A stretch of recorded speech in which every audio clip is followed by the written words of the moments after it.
മഹാരാഷ്ട്രയിലെ നാഗ്പൂരിൽ നിന്ന് സക്രാരിയും തിരുവോസ്തിയും മോഷണം പോയി. നാഗ്പൂരിലുള്ള സെന്റ് ക്ലാരറ്റ് സ്കൂൾ ചാപ്പലിൽ നിന്നുമാണ് തിരുവോസ്തിയും സക്രാരിയും മോഷണം പോയത്. ജനുവരി 14 രാത്രി സ്കൂളിന്റെ പൂട്ട് തകർത്താണ് 5-അംഗ സംഘം അകത്തു കടന്നത്.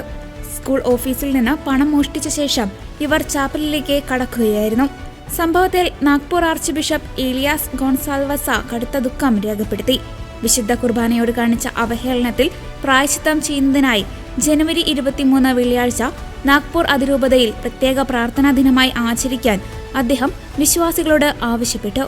അതിരൂപതയിലെ എല്ലാ പള്ളികളിലും സ്കൂളുകളിലും സന്യാസ ഭവനങ്ങളിലും ഇന്ന് പ്രത്യേക ആരാധനയും പ്രാർത്ഥനകളും നടക്കും. അതേസമയം മോഷ്ടാക്കളെ പിടികൂടാൻ പോലീസ് അന്വേഷണം നടത്തിവരികയാണ്. സംഭവത്തിൽ ക്രൈസ്തവ സഭ കടുത്ത പ്രതിഷേധവും വേദനയും രേഖപ്പെടുത്തിയിട്ടുണ്ട്.